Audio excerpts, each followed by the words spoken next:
Bonjour, dans cette vidéo je vais vous parler des origines historiques de Noël. Cette célébration commence il y a bien longtemps, bien avant l'Empire romain. Nous voyons déjà l'origine à l'époque de Nimrod. Nimrod, le constructeur de la tour de Babel, et à cette époque, le 25 décembre, c'est l'anniversaire de Tammuz, fils de Nimrod, considéré comme le premier antichrist. Nimrod épousa sa propre mère, dont le nom était Sémiramis. Après la mort de Nimrod, Sémiramis affirma qu'un conifère mature avait poussé en une nuit d'une souche d'arbre mort.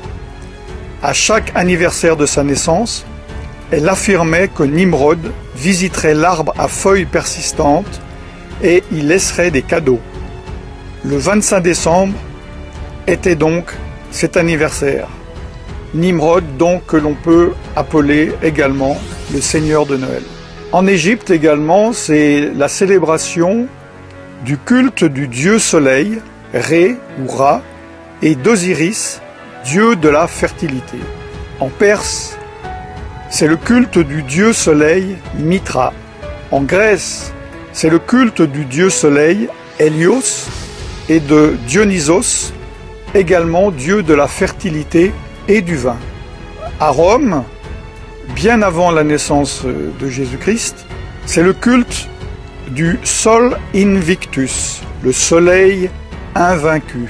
Dans d'autres cultures païennes, le 25 décembre, qui correspond au solstice d'hiver, célèbre la naissance de dieux païens comme Attis, Bacchus, Dionysos, Hélios, Horus, Mithras, Nimrod, Perséus, Sol Invictus, Tammuz.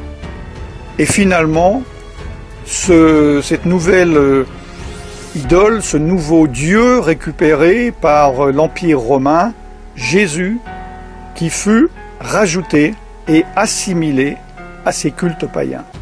L'Empire romain, culture païenne par excellence, avec sa religion panthéiste, l'adoration de nombreux dieux, célébrait les Saturnales. Que sont les Saturnales? Voici ce que dit l'encyclopédie Britannica. Dans l'Empire romain, les Saturnales étaient une fête de divertissement et d'échange de cadeaux. Le 25 décembre était également vu comme l'anniversaire du dieu Mitra, le soleil vertueux. À la nouvelle année romaine, les maisons étaient décorées de verdure et de lumière. Ces Saturnales étaient en l'honneur du dieu Saturne.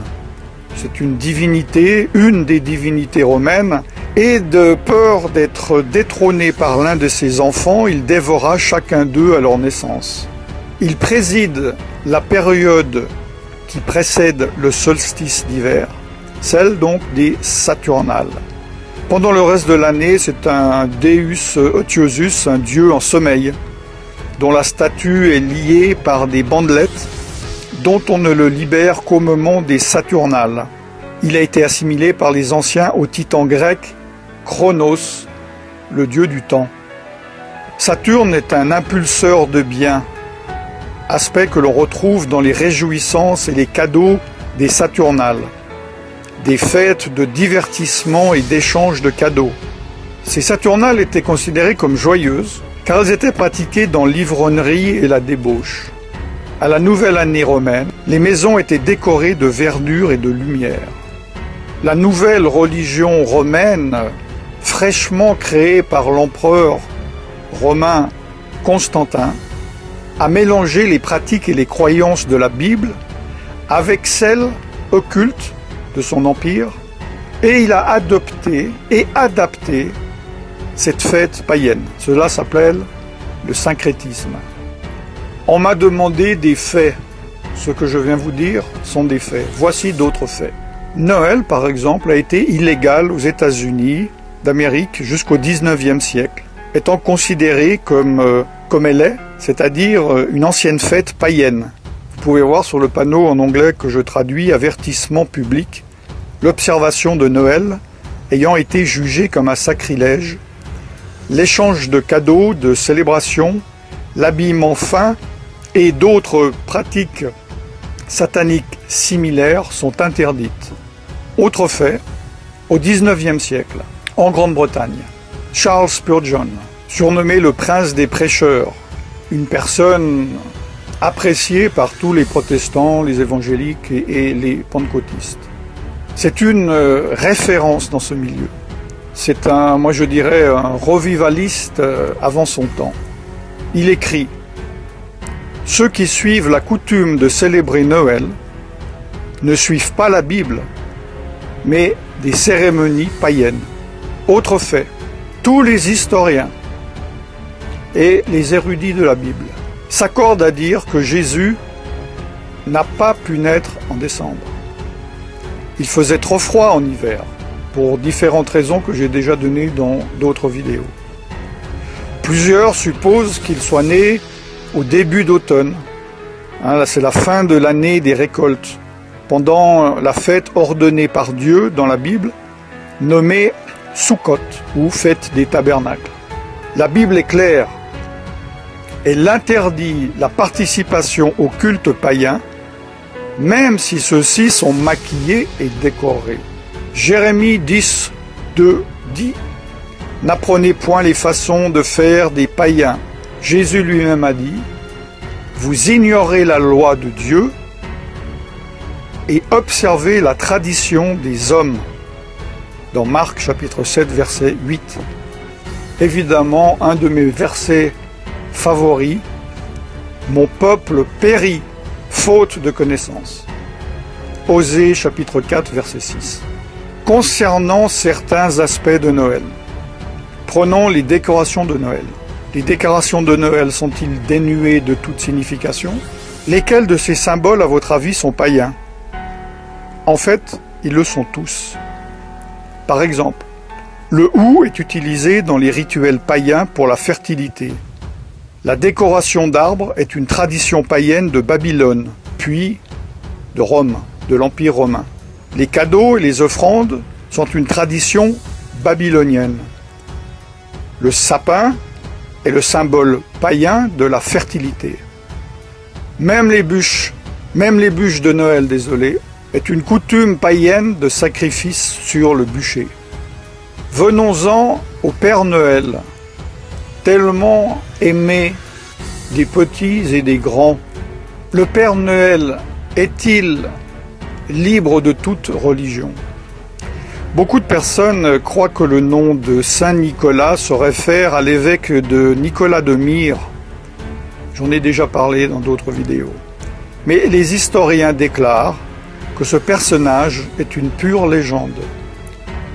D'ailleurs, dans les années 70-70, le Concile Vatican II a formellement déclaré qu'aucun évêque de l'Église catholique romaine du nom de Nicolas n'avait jamais existé.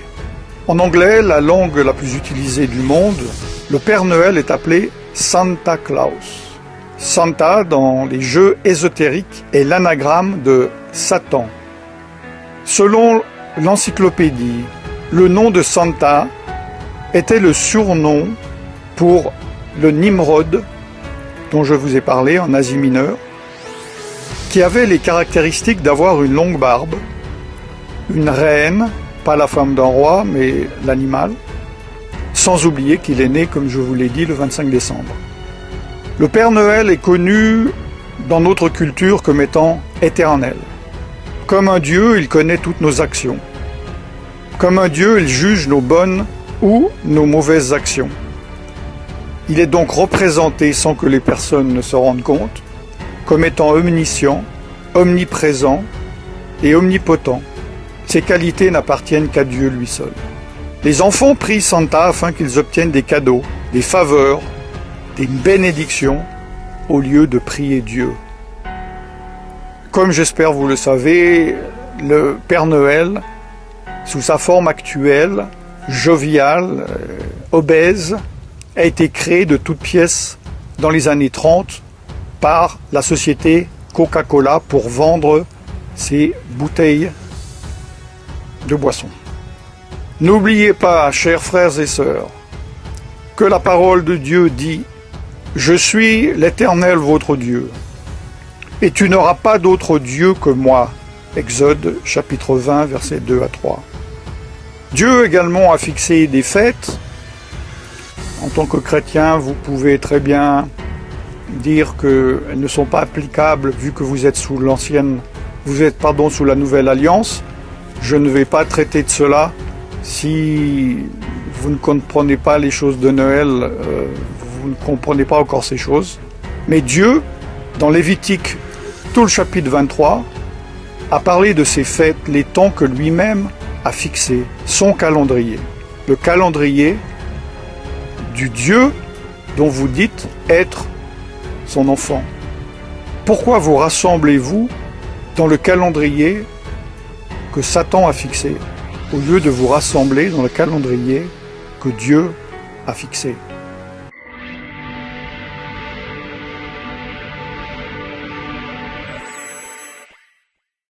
Je vous laisse méditer là-dessus. À partir de ce jour, vous ne pourrez plus dire que vous ne saviez pas.